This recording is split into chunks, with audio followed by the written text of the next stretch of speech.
서울에서 부목사 시절이었습니다. 그 당시 주말 농장이 유행하던 때였습니다. 그래서 동료 목사님이 텃밭을 하나 확보했는데 주말 농장을 같이 하자는 것이었습니다.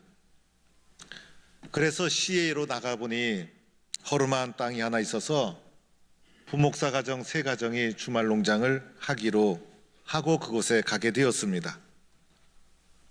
가보니 그곳이 땅이 뭔가를 심을 수 있는 땅이 아니었습니다.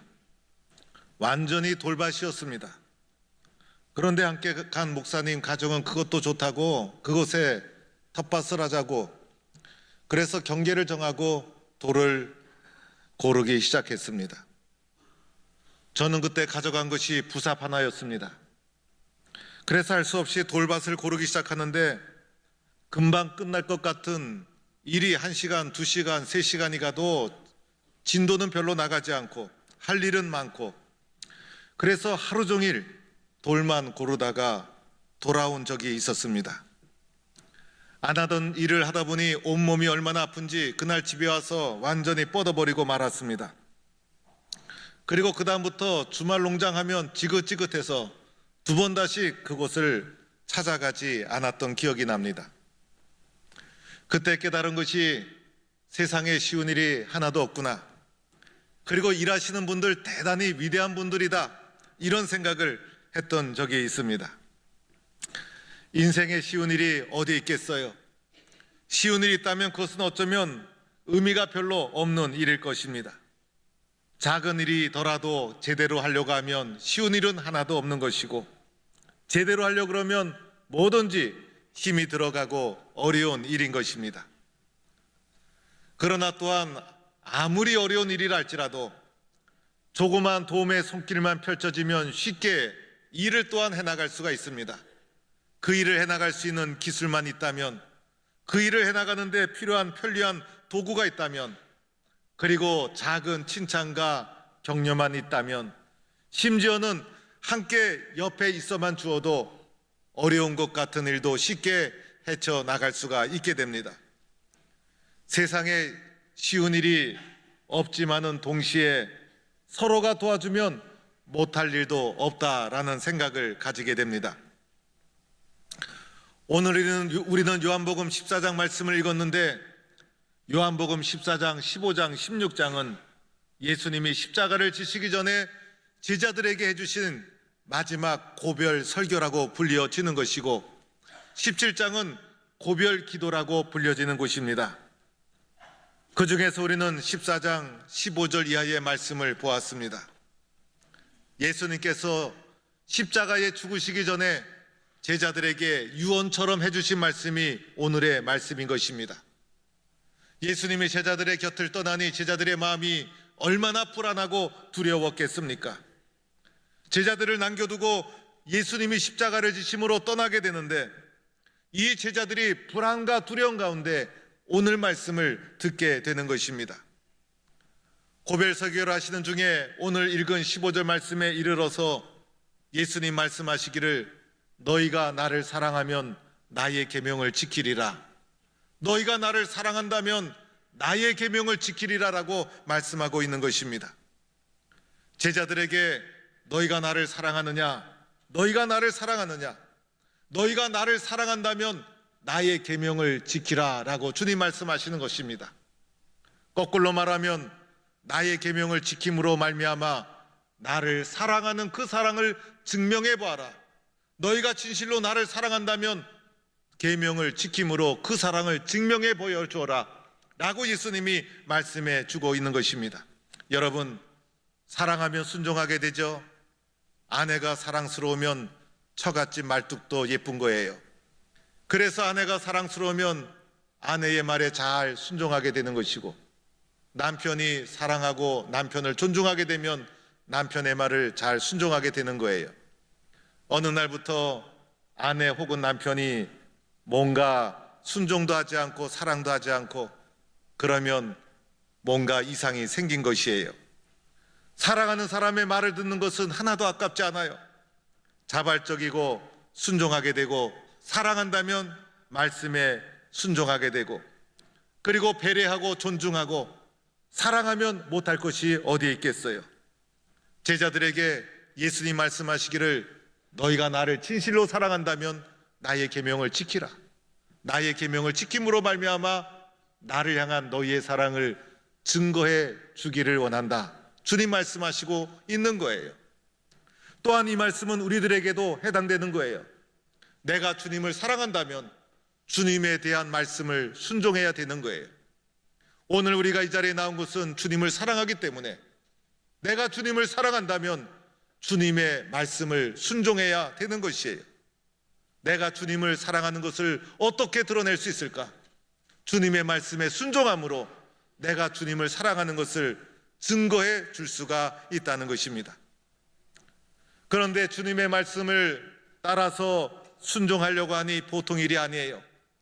내가 주님을 사랑하기는 사랑하지만은 사랑하는 만큼 주님의 말씀을 삶으로 실천해내는 것, 여러분, 이것이 쉬운 일입니까? 어려운 일입니까?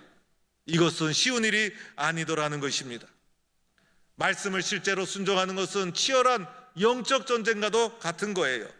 순간순간 결정해야 될 것, 순종해야 될 것, 순간순간 유혹의 손길이 우리의 삶에 얼마나 많이 펼쳐져 있습니까?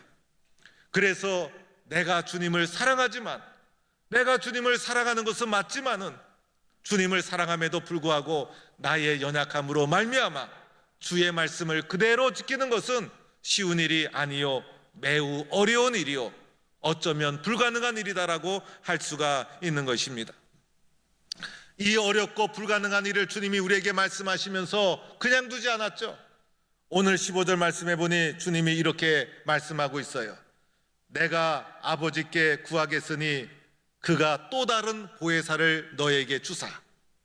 연약한 우리들을 아시는 주님께서 주의 말씀과 계명을 잘 지킬 수 있도록, 예수님을 사랑하는 내가 말씀대로 살아갈 수 있도록 주님께서 우리들에게 또 다른 보혜사 성령님을 우리에게 보내주셨다는 것입니다.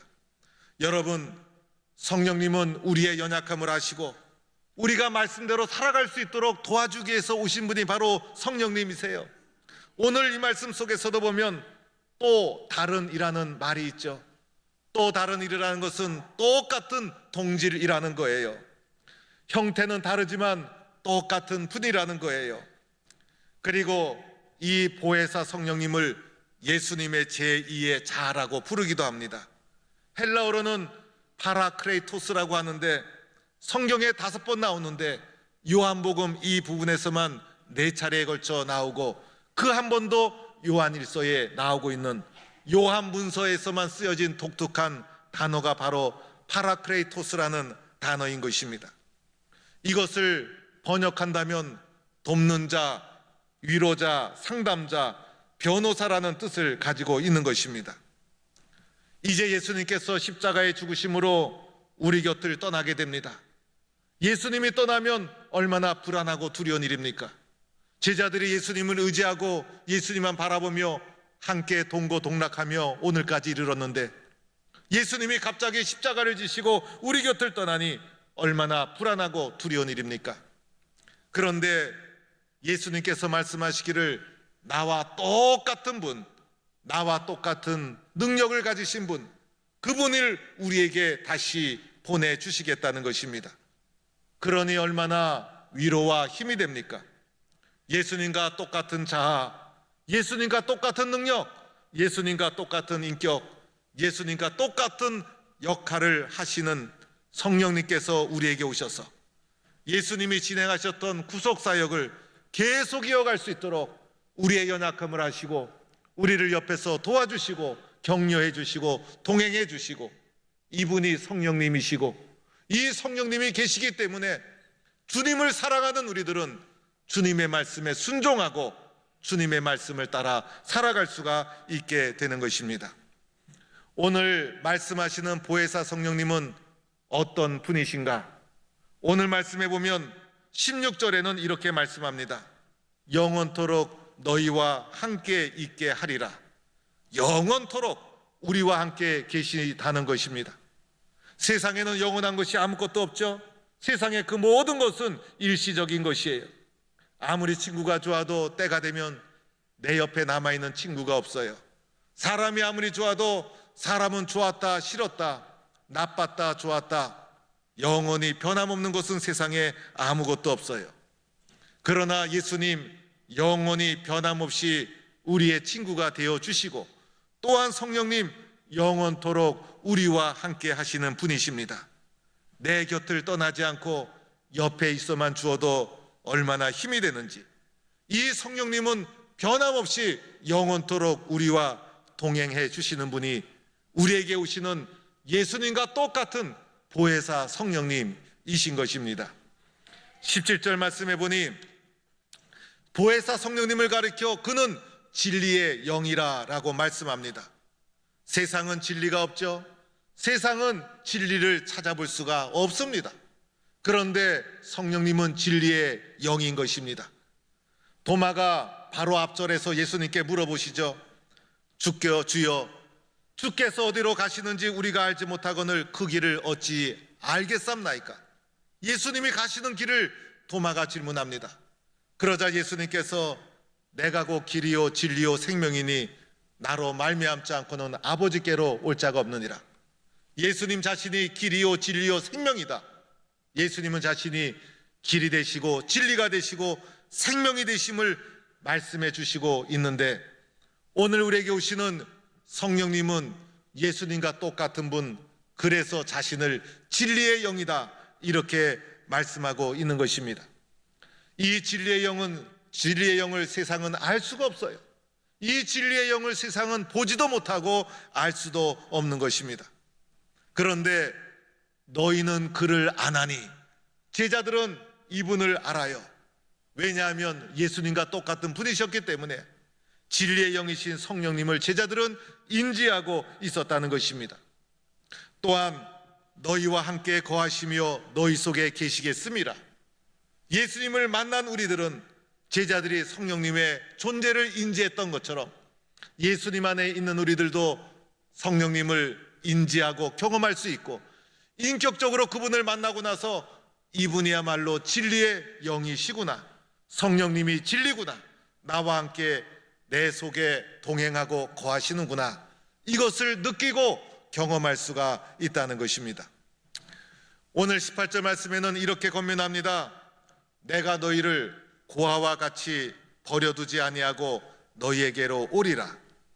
나를 향한, 우리를 향한 하나님의 절대적인 사랑을 고아와 같이 버려두지 않겠다, 이렇게 표현하고 있는 것입니다. 성령님은 우리를 고아처럼 버려두지 않는다는 나를 향한 하나님의 절대적인 사랑을 표현하고 나타내주고 있는 것입니다.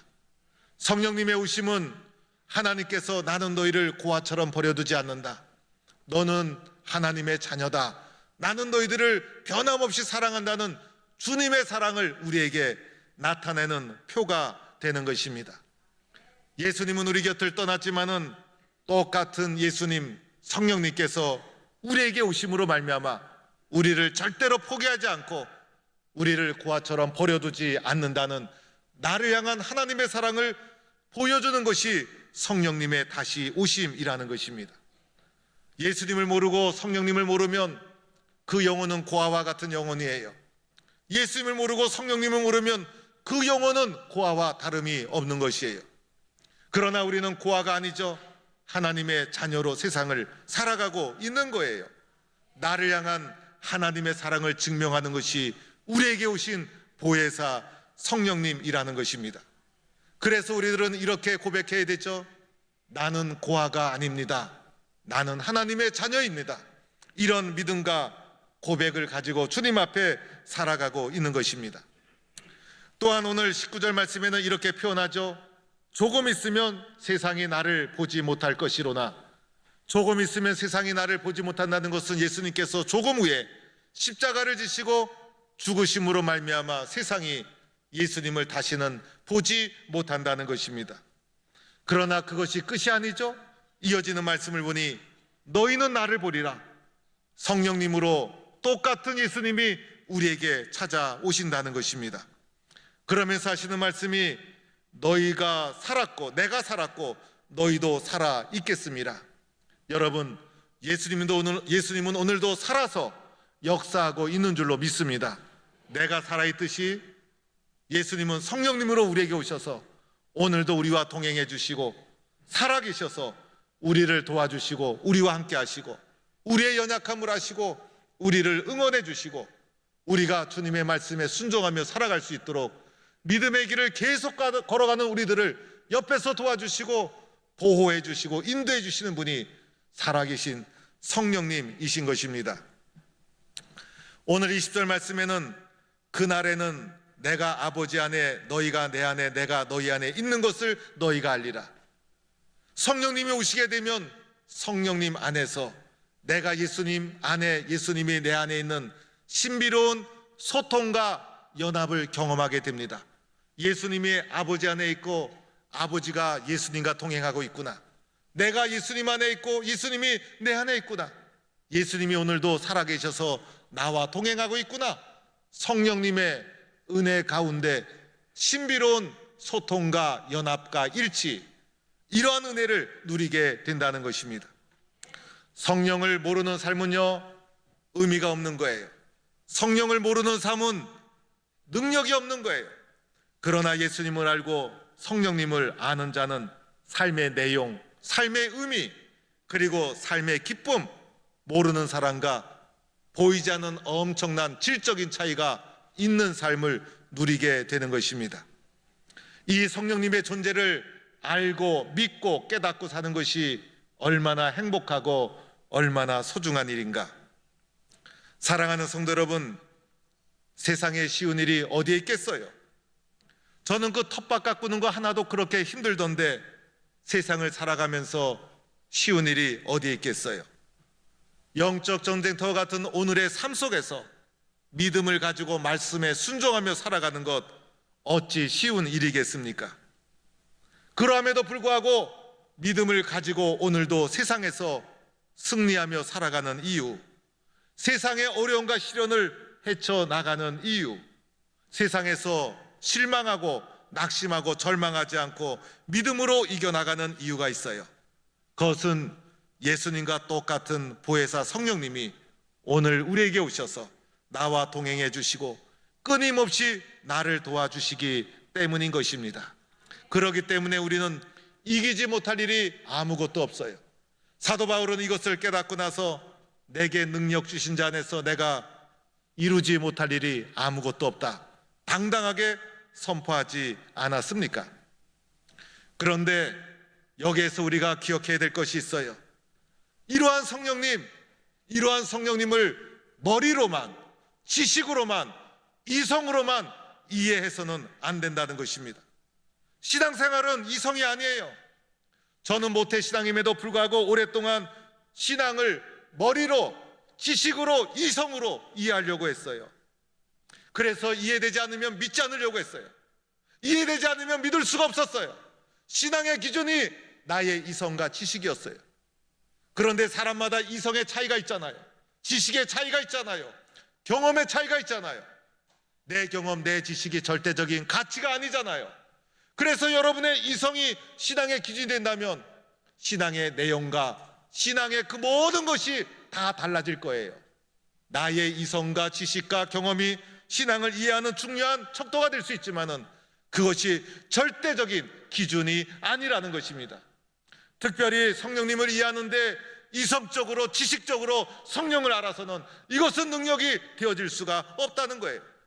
오늘의 삶 속에서 세상에 닥쳐오는 시련을 이길 수 있는 실제적인 능력은 성령님께 달려있는데 어찌 이성으로 이것을 이해할 수가 있겠어요? 신앙의 세계, 특별히 성령의 역사는 이성과 지식과 머리보다 더 중요한 것이 있어요. 그것은 바로 체험이라는 거예요. 체험하지 않으면 알 수가 없어요. 느끼지 않으면 확인할 수가 없어요. 경험하지 않으면 이해할 수가 없는 거예요. 가룟 유다가 실패한 이유는 지식으로, 이성으로 예수님을 이해하려고 했기 때문이에요. 체험하면 알아지는 거예요. 느끼면 이해가 되는 거예요. 그리고 경험하면 그제서야 이성의 폭이 넓어져서 신앙의 세계를 이해할 수가 있다는 거예요. 제가 보혜사 성령님에 대해서 아무리 설명을 해도 여러분이 듣고 이해하는 것으로 끝난다면 무슨 능력이 있겠어요? 여러분의 삶 속에 오늘도 살아계시는 성령님, 오늘도 도와주시는 보혜사 성령님의 능력에 대해서 체험하지 않으면 어떻게 세상을 이겨나갈 수 있겠어요? 어떻게 해야 나도 성령님의 살아계심을 느끼고 체험하고 나는 고아가 아니구나, 진리의 영이신 성령님이 오늘도 나를 인도해 주시구나, 어떻게 확신하며 살아갈 수 있을까? 첫 번째는 구해야 합니다. 내가 구하지 않으면 안 되는 거예요. 내가 사모하지 않으면 안 된다는 거예요. 누가복음 11장 13절에 너희가 악할지라도 좋은 것을 자식에게 줄 줄 알거든 하물며 하늘 아버지께 구하는 자에게 성령을 주시지 않겠느냐? 성경에서 말하기를 구하는 자에게 성령을 주신다 분명히 말씀하고 있어요. 세상의 것은 그렇게 사모하며 구하는데, 세상의 욕심은 그렇게 간절히 구하면서 내 삶의 가장 바탕이 되고 근본이 되고 능력이 되는 성령님의 은혜는 얼마나 구하고 사모했던가. 내가 느끼지 못하는 것은 구하지 않았기 때문에, 내가 주님을 만나지 못한 것은 사모하지 않았기 때문이에요. 세상의 것은 그토록 사모하면서 주님의 은혜는 얼만큼 나는 사모하고 있었는가. 내 삶의 위기가 찾아오고 작은 시련 앞에도 흔들리는 이유는 사모하고 구하지 못했기 때문에, 주님의 살아계심을 그 결과 내 마음속에 확신이 없기 때문에. 그러나 구하고 사모하면 성령님께서 여러분을 만져주시고 도와주실 줄로 믿습니다. 따라서 우리들은 이렇게 생각해야 합니다. 성령님, 저는 성령님을 구하고 사모합니다. 이것이 여러분의 신앙의 강구가 될 수 있기를 축원합니다. 두 번째는 믿어야 합니다. 요한복음 7장 39절에 이는 그를 믿는 자들이 받을 성령을 가리켜 말씀하신 것이라. 믿지 않으면 능력이 되지 않습니다. 우리가 얼마나 의심이 많은지, 들어도 또 의심하고 믿지 못하고, 그러나 성령님이 우리에게 오신 줄로 마음의 문을 열고 그것을 수용하고 받아들여야 합니다. 우리의 마음이 닫혀지면 아무것도 들어갈 수 없어요. 그러나 마음의 문을 열고 수용하고 받아들이면 믿어지게 되고 능력이 되어지는 것입니다.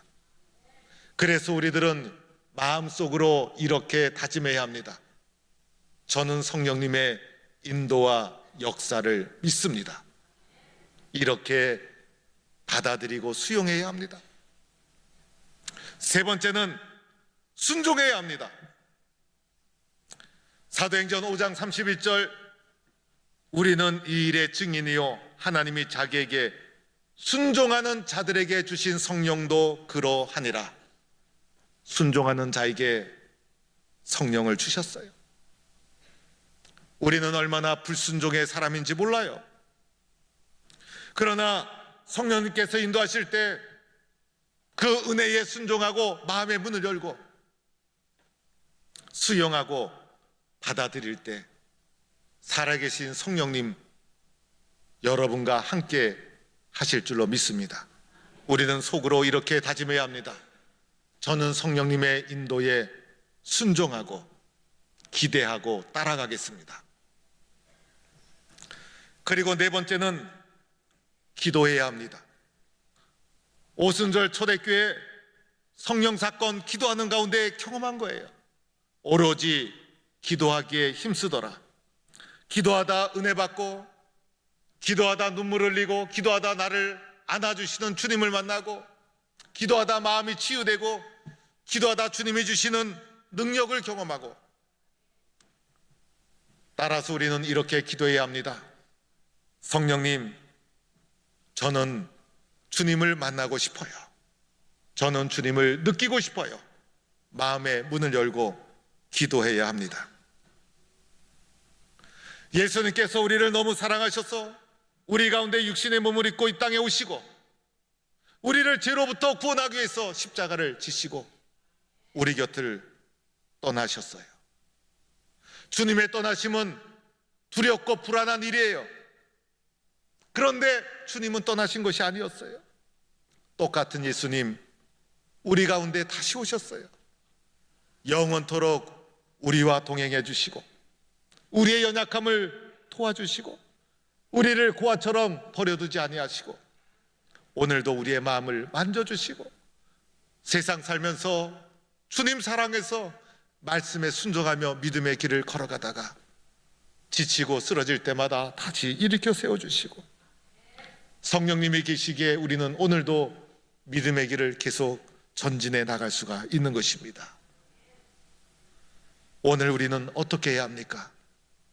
성령님을 구해야 하는 것이고 믿어야 하는 것이고 순종해야 합니다. 그리고 간절히 기도해야 합니다. 그리하여 오늘도 우리를 도와주시는 성령님의 임재 속에 세상을 이겨나가는 능력 있는 삶, 세상의 어려움을 이겨나가는 성령 충만한 삶을 살아가는 성도가 될 수 있기를 주의 이름으로 간절히 축원합니다.